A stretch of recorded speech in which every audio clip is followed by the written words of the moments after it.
అలాగే నమస్కారం. కుంసె శ్రీనివాస్ ఛానల్ స్వాగతం. ఫస్ట్ టైం చూసినప్పుడు సబ్స్క్రైబ్ చేసుకుని బెల్ సింబల్ ప్రెస్ చేయండి. అంతసేపు అవసరం లేదు. 1600కు పైగా వీడియోలు ఉన్నాయి.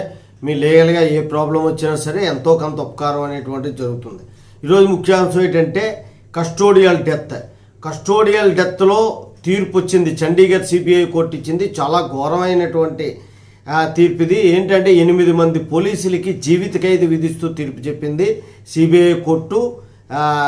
చండీగఢ్ హిమాచల్ ప్రదేశ్కి చెందినటువంటి వారు ఎవరైతే ఉన్నారో ఐజీతో 8 మంది మీద కేసు నమోదైంది. అక్కడ ఎస్పీ మీద కూడా కేసు నమోదైంది. అయితే 8 మంది మీద మాత్రమే జీవితకాల శిక్ష పడింది. ఏంటి జరిగింది అంటే సిమ్లాలో మైనర్ బాలికపై అత్యాచారము హత్య కేసు నమోదైతే ఒక నిందితుడిని అనుమానంతో 6 నిందితుడిని పట్టుకున్నారు.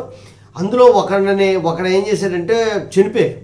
పోలీస్ స్టేషన్లో చనిపోతే ఆ కేసుని పోలీసులు ఎలా మార్చారు అంటే ఈ చనిపోయినటువంటి నిందితుడి మీద బ్రతికున్న ఒక నిందితుడు దాడి చేశాడు, అందువల్లే చనిపోయాడు అని చెప్పి కథల్ని ఈ కేసుని వేరే మలుపు తిప్పడానికి చూశారు. ఆ చనిపోయిన అతన్ని వాళ్ళు ఏం చేశారంటే పైకి కంప్లైంట్ ఇచ్చి దీని మీద సిబిఐ ఎంక్వైరీ పెట్టే స్థాయి వరకు పోరాటం చేస్తే సిబిఐ ఎంక్వైరీ పెడితే సిబిఐ ఎంక్వైరీ అనేక ఆధారాలు సేకరించి పోలీసులే కొట్టారు అన్న దాని మీద 8 మంది పోలీసులు అక్కడ ఉన్నటువంటి డిఎస్పీ ఎస్పీల మీద కూడా కేసు నమోదైంది.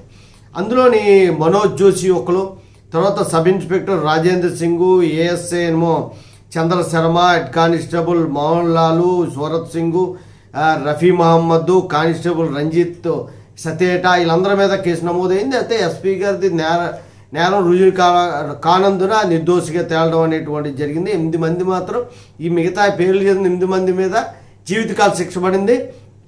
అక్కడ ఏపీపీ గారు చాలా బాగా వాదించారు. అతని పేరు జిందాల్. తర్వాత ప్రతి ఒక్కరికి కూడా ₹1,00,000 చొప్పున ఫైన్ విధించడం జరిగింది. అసలు ఏం జరిగింది అన్నది మీకు చెప్తాను. ఏ సెక్షన్లు పెట్టారంటే 302 పెట్టారు. 302 అంటే మర్డరు.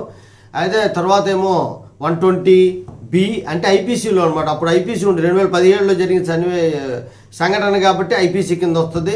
330, 338, 195, 196, 201, 2018 కింద కేసు నమోదు చేసి 2018 అంటే పబ్లిక్ సర్వెంట్స్ తప్పుడు డాక్యుమెంట్లు సృష్టించడం అనమాట. సుప్రీంకోర్టు కూడా ఈ విషయంలో మన ముందు వీడియోలో ఒకటి పెట్టాను. ఎవరైనా మీ దాని యొక్క డాక్యుమెంట్ని తారుమారు చేసి తప్పుడు డాక్యుమెంట్లు సృష్టిస్తే వాళ్ళ మీద క్రిమినల్ కేసు పెట్టవచ్చు అని సుప్రీంకోర్టు ఇచ్చిన జడ్జిమెంట్ పెట్టాను. ఎంఆర్ఓలాలు ఒకవేళ తప్పుడు డాక్యుమెంట్లు ఇస్తారు కదా, దాని మీద కూడా ఈ సెక్షన్ ప్రకారం పెట్టవచ్చు అని చెప్పడం ముందు వీడియో చూడండి. ఏం జరిగింది అంటే జూలై 2017లో ఒక అమ్మాయి మిస్ అయిందని చెప్పి కంప్లైంట్ వచ్చింది కోట కాప్ పోలీస్ స్టేషన్లో. 16 సంవత్సరాల అమ్మాయి. ఆ అమ్మాయి తర్వాత ఎక్కడ దొరికిందంటే అక్కడ ఉన్నటువంటి చిన్న అడవిలాంటి ఉంటే అందులో దొరికింది. ఆ అమ్మాయి హత్యకి గురైనట్లుగా మెడికల్ రిపోర్ట్ రావడంతో కొంతమందిని అరెస్ట్ చేయడం జరిగింది. ఆ నిందితుల్లో ఒకడే ఇప్పుడు ఈ మరణించినటువంటి వాడు ఈ నిందితుడు. దాని మీదే ఇంత కేసు నడడం జరిగింది. అయితే సూరజ్ అనేవాడిని ఈ 6గురితో పాటు అరెస్ట్ చేశారు. ఈయనేమో పోలీసులు కొట్టడం వల్ల చనిపోవడం జరిగింది. బాగానే ఉంది. కానీ ఇప్పుడు 8 మంది పోలీసులు జీవిత ఖైదు అంటే ఖచ్చితంగా సస్పెండ్ అవుతారు, మళ్ళీ ఉద్యోగం రాదు. అసలు ఈ కేసు సిమ్లాలో జరిగింది కదా, శిక్ష చండీగఢ్ ఎందుకు వేసిందంటే సుప్రీంకోర్టు ఏం చేసిందంటే పోలీసులు సరిగ్గా ఇన్వెస్టిగేట్ చేయరు, తర్వాత ప్రెజర్ వచ్చే అవకాశం ఉంటుందని సిమ్లా నుండి చండీగఢ్కి మార్చడం జరిగింది ఈ కేసుని. అందువల్ల ఈ కేసు చాలా పకడ్బందీగా జరిగింది. అలాగే మీరు కూడా ఏమన్నా కేసులు ఉంటే మార్చుకోవచ్చు. మీకు ఒక కోర్టులో కానీ ఒక ప్రాంతంలో కానీ ఆ కేసు జరిగితే అక్కడ ప్రెజర్ వచ్చి ఆ కేసు సరిగ్గా జరగదు అని అనుకున్నప్పుడు వేరే ప్రాంతానికి ట్రాన్స్ఫర్ పెట్టుకోవచ్చు. ఇదే ఉదాహరణ అనమాట.